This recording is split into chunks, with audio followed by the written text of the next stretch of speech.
भाजपा के प्रदेश मुख्यालय में आयोजित प्रेस वार्ता को संबोधित करते हुए केंद्रीय मंत्री अर्जुन मुंडा ने कहा कि यह दशक भागीदारी के साथ एक मजबूत अर्थव्यवस्था वाले भारत को दुनिया के सामने प्रस्तुत करने वाला दशक होगा।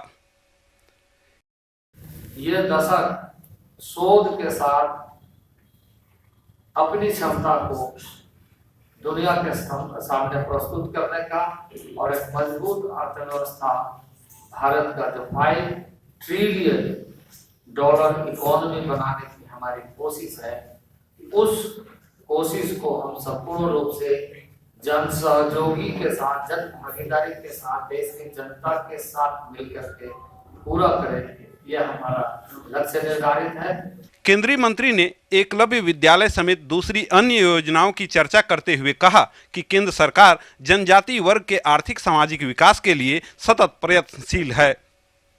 ऐसा इंफ्रास्ट्रक्चर डेवलप होना चाहिए ताकि उनको ये महसूस ना हो कि हमको दूर में पढ़ाई करने के लिए जाना है और हमारे लिए व्यवस्था नहीं है। उनके लिए एक अच्छी व्यवस्था उनके ब्लॉक में कैसे हो, इसलिए ब्लॉक स्तर पर ये हमारे और उसमें प्लेन एरिया के लिए, हिली एरिया के लिए, उसमें सारी सुविधाओं के साथ में वो स्कूल संचालित हो। उसमें 4 स्पोर्ट्स कंपलसरी है, टीचर्स उसी कैंपस में रह के, स्टूडेंट्स उसी कैंपस में रह के, सारी सुविधाएं और जितने तरह की आवश्यकता है उनको वहीं उपलब्ध कराए। श्री मुंडा ने कहा कि हम देश के किसानों का विश्वास जीतने में सफल हो रहे हैं। उन्होंने विभिन्न राज्यों में हाल के दिनों में हुए निकाय चुनाव के परिणामों का हवाला देते हुए कहा कि भाजपा को देश में अपार जन समर्थन मिल रहा है। देश के नागरिक अब उसको समझ गए। इसी तरीके से आज किसानों के हित में जो निर्णय लिए गए हैं वो धीरे धीरे किसानों का बड़ा वर्ग इस बात को समझ करके हम उसका स्वागत कर रहे हैं।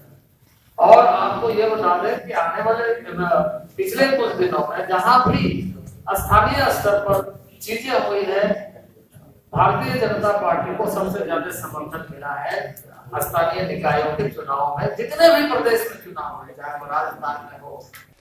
इसके अलावा श्री मुंडा ने केंद्र सरकार द्वारा कृषि, शिक्षा और शोध जैसे महत्वपूर्ण क्षेत्रों के विकास के लिए किए जा रहे प्रयासों की चर्चा की। उन्होंने आम बजट में इन विषयों के लिए किए गए विशेष प्रावधानों पर भी प्रकाश डाला। रांची से अवधेश गौतम के साथ दिवाकर कुमार की रिपोर्ट।